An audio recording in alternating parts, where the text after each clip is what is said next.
Good morning student. आज हम लोग जो टॉपिक पढ़ने जा रहे हैं ये पिछले टॉपिक के पूरी तरह से करस्पॉन्डिंग टॉपिक है। पिछले में हम लोगों ने पढ़ा था प्रॉम्पसिटी टू कंज्यूम। अब हम लोग क्या पढ़ने जा रहे हैं, प्रॉम्पसिटी टू सेव। तो जो इनकम हमारे पास होती है या कंट्री के पास जो इनकम होती है ये हमेशा दो हिस्सों में डिवाइड हो जाती है।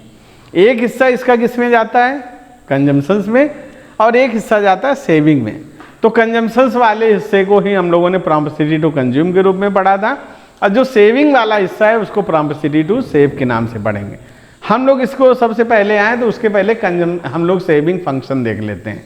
क्या देख लेते हैं कि सेविंग फंक्शन क्या होती है। सेविंग फंक्शन को ही दूसरी लैंग्वेज में क्या बोलते हैं हम लोग, प्रॉम्पसिटी टू सेव। तो जब हम लोग सेविंग फंक्शन या प्रॉम्पसिटी टू सेव देखते हैं तो क्या होता है, saving function refer to the functional relationship between saving and national income. Saving और नेशनल इनकम के फंक्शनल रिलेशनशिप को शो करता है, जिसको हम लोग फार्मूले के रूप में क्या देखेंगे, S equal to functional relationship with Y.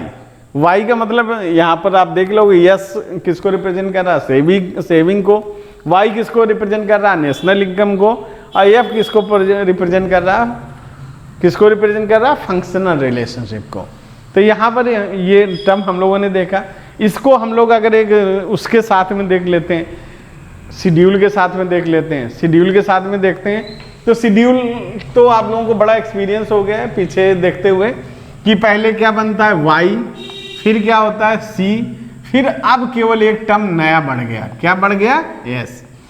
तो वाई तो हम लगातार वैसे ही ले रहे थे, 0, 100, 200, 300, 400, पीछे के ही डाटा ले रहा हूँ मैं। यहाँ पर क्या था, 40 था, फिर हमने 80 और इंक्रीज किया तो 120 हो गया, फिर 80 इंक्रीज किया तो 200 हो गया, फिर 80 इंक्रीज किया तो 280 हो गया, फिर 80 इंक्रीज किया तो 360 हो गया। अब यस कैसे निकालेंगे, क्योंकि मैंने अभी पहले ही आपको बताया था कि y किसके बराबर होता है, c प्लस यस के।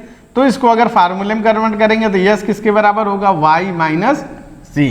तो y से c को माइनस करेंगे तो क्या निकल आएगा, यस निकल आएगा।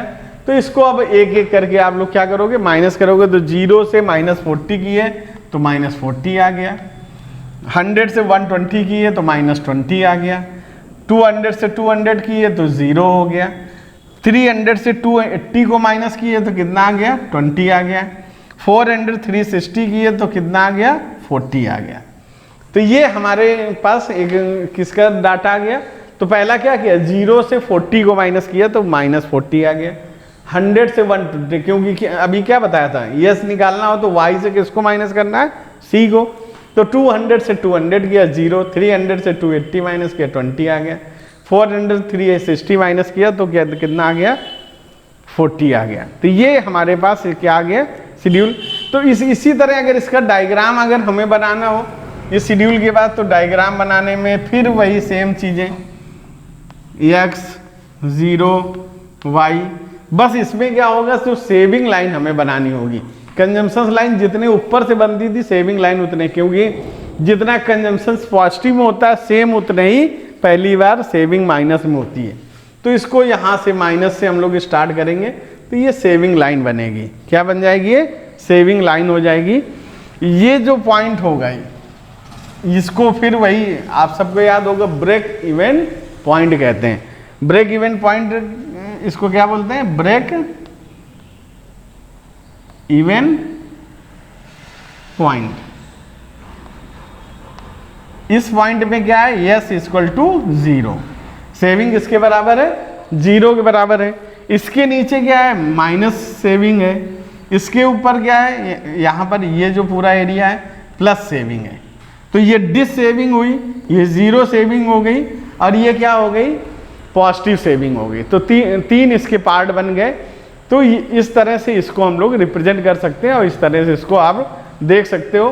तो ये सेविंग आपको देखने को मिलेगी। तो सेविंग वाला जब डायग्राम बनाया गया तो उसके कितने हिस्से हमारे सामने बन गए 1 2 3। तो अब इसको हम लोग अगर एक जनरल ऑब्जर्वेशन में इसको मेन चीज़ें देख लेते हैं इसकी, तो सबसे पहला अगर इसके ऑब्जर्वेशन को हम लोग पढ़ेंगे तो सबसे पहले हमारे सामने आता है सेविंग, जो starting point of saving curve. Saving curve का स्टार्टिंग पॉइंट कहाँ है? Saving curve always started from negative point. कहाँ से स्टार्ट हो रहा है? निगेटिव से स्टार्ट हो रहा है और फिर ये जीरो आता है, उसके बाद ये पॉजिटिव जाता है। दूसरा स्लोप ऑफ सेविंग कर्व क्या होता है? अपवर्ड स्लोपिंग होता है। कैसा है? अपवर्ड स्लोपिंग है, लगातार ऊपर की तरफ क्या होता चला जा रहा? बढ़ता चला जा रहा। फिर इसके बाद क्या होता है? सबसे पहले निगेटिव सेविंग, तो जब एक्स एक्सिस के नीचे होता है तो निगेटिव सेविंग है। फिर क्या होता है? Break even point. Break even point क्या हो गया? जब एक्स एक्सिस को काटता है तो that point is known as the break even point, it means S equal to zero. और फिर पॉजिटिव सेविंग, जब सेविंग क्या होती है? एक्स एक्सिस के ऊपर होती है तो उसको हम लोग क्या बोलते हैं? पॉजिटिव सेविंग बोलते हैं। तो ये सेविंग को रिप्रेजेंट करते हैं, इसलिए इसको पॉजिटिव और निगेटिव सेविंग के रूप में इसको रिप्रेजेंट किया जाता है और इस तरह ये रिप्रेजेंट होता है। तो यहाँ तक तो हम लोगों ने इसको सेविंग को देखा और ये बिल्कुल उसी तरह है जैसे कंजम्पशंस को पढ़ा था। क्या पढ़ा? वहाँ पर कंजम्पशंस में वाई और सी बनाए थे, यहाँ पर सेविंग एक बना दिया। वहाँ पर कंजम्पशंस लाइन बनाए थे, यहाँ पर उसी को सेविंग लाइन। सेविंग और कंजम्पशन से एक दूसरे के यानी कि पैरेलल ही चलती हैं, बस वो पॉजिटिव से स्टार्ट होती है, निगेटिव से स्टार्ट होती है और इस तरह से ये डायग्राम हमारे सामने बनता है। तो इसके ऑब्जर्वेशन के पॉइंट आप लोग चाहे एक बार फिर से रिकॉल कर लेते हैं। पहला पॉइंट क्या था? Starting point of saving curve, तो कहाँ है? निगेटिव सेविंग से स्टार्ट होता है। Slope of saving curve upward sloping होता है। ब्रेक इवन पॉइंट क्या होता है? When x line cut the x axis. फिर उसके बाद क्या होता है? पॉजिटिव सेविंग, जब ये एक्स एक्सिस को क्रॉस करके ऊपर जाता है तो ये कैसा हो जाता है? पॉजिटिव सेविंग हो जाता है। तो ये सेविंग है जिसको इसमें हम लोगों ने देखा। फिर यहाँ पर हम लोग देखेंगे जो हमारे पास था propensity to save. Propensity to save is again divided into two part. Two part का मतलब one average propensity to save and second is the marginal propensity to save. तो एवरेज, सबसे पहले हम लोग इसको कहाँ से स्टार्ट करते हैं? Average propensity to save. Average propensity to save का डिफिनीशन क्या है? Average propensity to save refer to the ratio of saving to the corresponding level of income. आपको अगर एवरेज प्रोपेसिटी टू कंज्यूम की डिफिनीशन याद होगी तो आपको अच्छे से याद होगा कि इस जगह पर केवल सेविंग की जगह वहां पर क्या था? कंजम्पशंस था, बाकी पूरी डिफिनीशन वही है। इसी तरह एपीएस, यस केवल एपी के बाद यस बदला है, वहां सी था, तो यहाँ पर भी यहाँ केवल यस बदल गया, बाकी सब कुछ है। तो APS equal to saving divide by income. Saving को किससे डिवाइड कर देंगे? इनकम से डिवाइड कर देंगे तो निकल आएगा हमारे। अब हम लोग इसकी फिर से, तो ये क्या हो गई? इसकी टेबल हो गई। तो इसको हम लोग फिर एक बार एपीएस को जब हम लोग निकालते हैं तो उसी तरह से फिर इसको निकालेंगे। तो इस फार्मूले को अगर हम लोग, आप लोगों को ये फार्मूला और डिफिनीशन याद हो गई हो तो इसके बाद हम लोग इसको मिटाकर यहाँ पर इसको करने की कोशिश करते हैं कि किस तरह से इसको निकाला गया है। तो हम लोग फिर वही सब कुछ वही y, फिर c, फिर s, फिर उसके बाद APS। तो y c तो मैं बोलूँगा नहीं कि क्या करना है, क्योंकि y मुझे फिर 0, 100, 200, 300, 400 इसी तरह से y चलेगा। फिर दूसरा जो इसका चलेगा जिसको हम लोग क्या बोलते हैं? कंजम्पशंस, वो भी उसी तरह से 40, 120, 200, 280, 360। फिर इसके बाद सेविंग, 0 से 40 को माइनस तो -40, फिर इसको -20, फिर 0, फिर 20, फिर 40। क्या कर रहा हूँ? y से c को माइनस करता चला जा रहा हूँ। y से c को माइनस करेंगे तो ये निकलेगा। एपीएस आपको सबको पता है, एपीएस इक्वल टू क्या होता है? यस साबलिंग y। तो कितना है पहले वाले में? -40 डिवाइड बाई 0, तो यहाँ तो कोई मीनिंग ही नहीं है। इसको हमेशा हमें फर्स्ट में कभी भी निकाला ही नहीं जाता, तो यहाँ पर इसकी कोई मीनिंग नहीं है। अब सेकंड से निकालेंगे तो -20 डिवाइड बाई कितना आ गया 100, तो कितना आ गया -0.2, कितना निकला -0.2। इस तरह से इसको निकालना हम लोग स्टार्ट करेंगे। तो अब फिर इसके बाद दूसरे में कितना आ रहा, सेकंड वाले में 0 है, तो 0 डिवाइड बाई 200, तो कितना आ गया 0। फिर इसके बाद कितना है 20 डिवाइड बाई 300, क्योंकि 20 क्या है सेविंग है और 300 क्या है नेशनल इनकम है। तो आंसर क्या निकलेगा, अगर इसको डिवाइड करके देखोगे 0.067, ऐसे 40 डिवाइड बाई 400 इसको निकालोगे तो 0.10 आ जाएगा। इस तरह से ये हमारे सबके सब डाटा निकल आएंगे। तो एपीएस इस तरह से निकलता है। एपीएस में फिर YCS फिर एपीएस निकाल लिया। अब इसको अगर हम लोग इसका डायग्राम बनाएं तो डायग्राम किस तरह से बनेगा, सब कुछ उसी तरह से, बस केवल वहाँ पर C बना रहे थे तो यहाँ पर S बनाएंगे। तो इस जगह से ये हम लोग सेविंग ले गए, फिर यहाँ से इस तरह इसको हम लोग ले करके आए। तो ये जो लाइन है ये तो सबको पता है इनकम को रिप्रेजेंट करती है, और ये किसको रिप्रेजेंट करती है सेविंग को रिप्रेजेंट करती है। तो जब ये इनकम और सेविंग को रिप्रेजेंट करेगी तो इसके हमें जहाँ से ये लाइन स्टार्ट हुई होगी इसका भी नाम हमें रखना पड़ेगा। क्या रखना पड़ेगा, P रख देते हैं इसका नाम। क्या रख देते हैं इसका नाम, P रख देते हैं। तो अब इसको हमें जब फार्मूले में कन्वर्ट करना है तो फार्मूले में कन्वर्ट करने के लिए वही सेम चीज़ें हमें फॉलो करनी होंगी। ये यहाँ से लेकर यहाँ तक ये पूरा हिस्सा किसको रिप्रेजेंट कर रहा, y को। y किसके बराबर है, OY1 किसके बराबर है, OY1। फिर यहाँ से लेकर यहाँ तक की जो हिस्सा है वो किसको रिप्रेजेंट कर रहा, सेविंग को। तो सेविंग किसको, OS, तो सेविंग किसके बराबर है, OS के बराबर।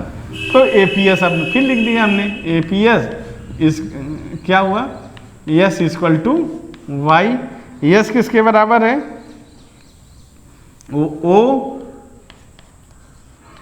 OY1 डिवाइड बाई, और ये किसके बराबर है, OS।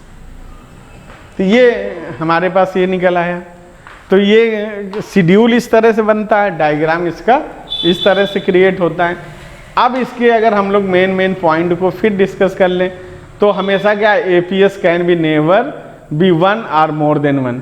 एपीएस जो इसमें निकालेंगे ना तो ये 1 हो सकता है और ना 1 से ज़्यादा हो सकता है, क्योंकि पूरी इनकम कभी भी सेविंग में कन्वर्ट नहीं हो सकती। तो पहला तो पॉइंट हो गया एपीएस नेवर बी 1 और मोर देन 1। जब 1 के बराबर ही नहीं होगी तो 1 से ज़्यादा होने का कोई सवाल ही नहीं उठता है। दूसरा होता है कि एपीएस कैन बी 0। एपीएस 0 हो सकती है, तो हम लोग देख ही रहे हैं जब इनकम किसके बराबर होता है, कंजम्पशंस के, तो उस समय सेविंग क्या हो जाती है, 0 हो जाती है। तो फिर इसके उस समय 0 यही रहता है। फिर उसके पास होता है APS rises with the increase in income. जैसे जैसे इनकम बढ़ती चली जाएगी एपीएस भी क्या करता चला जाता है, राइज करता है। तो यहाँ से आप देख रहे होगे कि एपीएस धीरे धीरे, ये पहले माइनस में था, फिर 0 आया, फिर 1 से कम था, फिर 0.1 के बराबर हो गया। ऐसे करके ये लगातार, और जितना corresponding level of income increase होती ये भी लगातार क्या होता चला जाता, इंक्रीज होता चला जाता। तो ये इसके थे, ये किसको रिप्रेजेंट कर रहा था, एपीएस को। अब एपीएस में यही सारे पॉइंट थे। पहला पॉइंट तो हमने पहले ही बता दिया कि इसकी डिफिनीशन, तो डिफिनीशन हो गई। दूसरा जो इसका पॉइंट था वो क्या था, शेड्यूल बनाना। तो शेड्यूल बनाने में भी बता दिया, YCS फिर एपीएस को निकालेंगे। फिर इसके बाद शेड्यूल बनाने के बाद क्या था, डायग्राम बनाना। तो डायग्राम इस तरह से बनेगा इसका। फिर इसके बाद इसके मेन पॉइंट हैं जिनको ऑब्जर्वेशन कहते हैं, तो इम्पॉर्टेंट पॉइंट कहते हैं। तो वो पहले ही बता दिया कि हमने कि एपीएस नेवर भी 1 और मोर देन 1, ना तो 1 हो सकता और ना 1 से ज़्यादा नहीं हो सकता, क्योंकि कभी भी इनकम पूरी सेविंग में जा ही नहीं सकती, क्योंकि कंजम्पशंस होना ही होना है। दूसरा हो सकता है कि एपीएस जो होता है कैन बी 0, एपीएस 0 हो सकता है when income equal to consumption, income किसके बराबर हो, कंजम्पशंस के। फिर एपीएस कैन बी नेगेटिव और लेस देन 1, एपीएस निगेटिव भी हो सकता है और लेस देन 1 भी हो सकता है। तो वो देख ही चुके कि यहाँ निगेटिव भी था और उससे 1 से कम होने का मतलब क्या, निगेटिव ही होना। फिर APS rises with the increase in income, जैसे जैसे इनकम इंक्रीज होगी एपीएस क्या करता चला जाएगा, राइज करता चला जाएगा। तो ये तो ऑब्जर्वेशन किसके थे, ये एपीएस के। अब एपीएस के बाद हम लोग इसके दूसरे पार्ट में आते हैं और वो लास्ट पॉइंट पोर्शन है इसका, जिसको हम लोग क्या बोलते हैं, एपीसी। क्या बोलेंगे हम लोग, वो क्या कहते हैं, एमपीएस। एपीसी तो पिछले ही उसमें हो चुका था। अब हम लोग किसको पढ़ने जा रहे हैं, MPS, marginal propensity to save. तो मार्जिनल प्रॉम्पसिटी टू सेव जैसे एपीएस था कि एपीसी ही की तरह सब कुछ था, ऐसे एमपीएस भी है, सब कुछ एमपीसी की ही तरह है। यहाँ पर डिफिनीशन भी इसकी देखोगे, marginal propensity to save refer to the ratio of change in saving to the change in total income, यानी MPS equal to change in saving delta S divide by change in income delta Y. तो ये उसका formula, इस तरह से ये इसको हम सॉल्व कर सकते हैं और इसको कर सकते हैं। इसको फिर से हम लोग अगर एक उसको देखें शेड्यूल के बेस से इसको समझने की कोशिश करें तो शेड्यूल फिर उसी तरह से बनेगा कि पहले क्या हो जाएगा, वाई हो जाएगा, फिर सी हो जाएगा, फिर यस हो जाएगा। वहाँ पर डेल्टा सी था तो यहाँ पर डेल्टा यस हो जाएगा, फिर डेल्टा वाई हो जाएगा, फिर उसके बाद एम पी यस हो जाएगा। इस बेस से इसको बनाने की कोशिश करेंगे। वाई और सी तो हमें सोचना ही नहीं कि किस तरह से बनाना है। सबसे पहले इसको 0, 100, 200, 300, 400 इस तरह के इसके हम क्या ले लेते हैं, इसका शेड्यूल ले लेते हैं। फिर कंजम्पशंस भी हम क्या करेंगे, 40 ले लिया, 120, 200, 280, फिर 360। तो सेविंग निकाला -40, -20, 0, फिर 20, फिर 40। इस तरह से, क्योंकि हर बार 20 सेविंग हो रही तो हर बार 20 को क्या कर रहा, कवर कर रहा। तो इस तरह से इसका ये बन जाएगा। फिर अगर डेल्टा यहाँ पर निकालेंगे डेल्टा एस, तो पहले पॉइंट हमेशा क्या रहते हैं, डैश ही रहता है। फिर इसके बाद हम निकालेंगे तो -20 से -40 गया तो 20 आया, 0 से 20 गया तो फिर 20 आया, फिर 20 आया, फिर 20 आया। यहाँ तो डेल्टा वाई तो हम लोगों ने देखा है कि जब 100 ही इंक्रीज कर रहे हैं तो उतना नहीं रहना है। तो एम पी एस भी उसी तरह से हो गया, M P S equal to क्या, delta S oblique delta Y. तो पहले वाले में 20 आब्लिक 100 हो गया, यहाँ पर भी 20 आब्लिक 100 हो गया।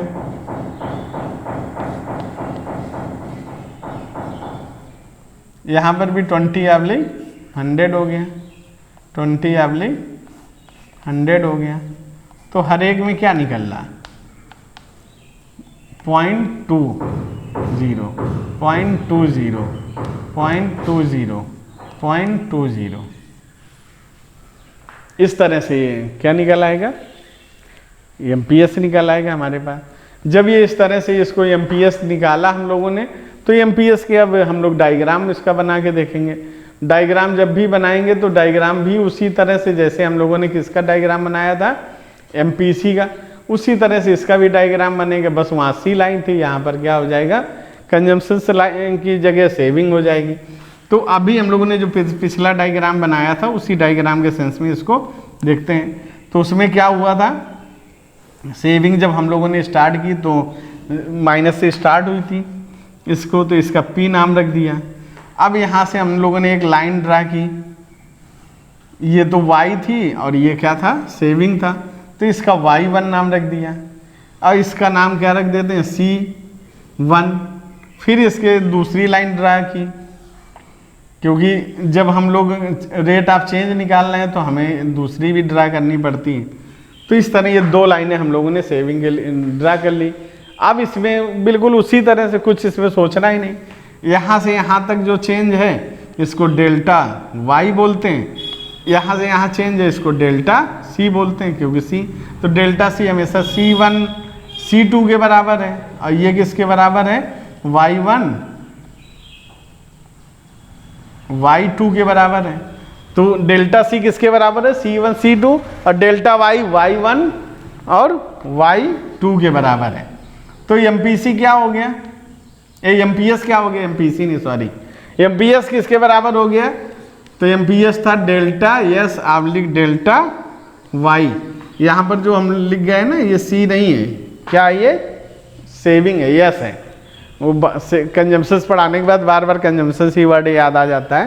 तो ये हम लोग MPS पढ़ रहे हैं, तो MPS में जब MPS इसको कर देंगे तो क्या हो गया यहाँ पर C1 C2 divide by Y1 Y2, तो C1 C2 divide by Y1 Y2, ये हमारे पास इस तरह से निकल आया। अब इसके भी हम लोग फिर उसी तरह से इसको देख लेते हैं कि इसके कौन कौन से ऑब्जर्वेशन है। सिंपल से जनरल से इसमें ऑब्जर्वेशन है, क्योंकि इसमें कोई भी नहीं, एक सिंपल ऑब्जर्वेशन है कि MPS always very between 0 to 1, ये 0 से 1 के बीच में वेरी करता है। इट नेवर बी, आप इसको देखकर खुद ही जान सकते हैं, never be negative, never be more than 1, ना तो 1 से ज़्यादा होगा और ना ही ये निगेटिव होगा। तो ये इसका ऑब्जर्वेशन है, और इस तरह से ये शेड्यूल है, वो डायग्राम है। और इसको अब लास्ट में इसको कंक्लूड करते हैं। तो कंक्लूड करने में हम लोग इसको देख लेते हैं MPS और APS के बीच में क्या डिफरेंस है। तो सबसे पहले हम लोग इसको APS और MPS को देखते हैं। तो APS को किसके उसमें देखते हैं, इसको सबसे पहले APS को मीनिंग के बेस से। तो मीनिंग APS की क्या होती है, it refer to the ratio of saving to the corresponding level of income at a point of time. वहीं दूसरे में क्या होगा, MPS में क्या होगा, it refer to the ratio of change in saving to change in total income over a period of time. एक period of time में जो चेंज हो रहा उसको लेकर होता है। वैल्यू लेस देन 0, तो इसमें APS can be less then 0। APS क्या हो सकता है, 0 से कम हो सकता है। When there are the dissaving, जबकि MPS can never be less than 1। MPS कभी भी 1 से कम नहीं हो सकता, 1 से ज़्यादा नहीं हो सकता और 0 से कम नहीं हो सकता, इसके बीच में ही वो वेरी करेगा। फार्मूला पता ही है, APS equal to S oblique Y, MPS equal to delta S oblique delta Y। तो ये इसका कॉन्सेप्ट था, और इस तरह से इसको हम लोगों ने देखा। तो यहाँ से ये दोनों marginal propensity to consume and marginal propensity to save खत्म हुआ। Okay, thank you.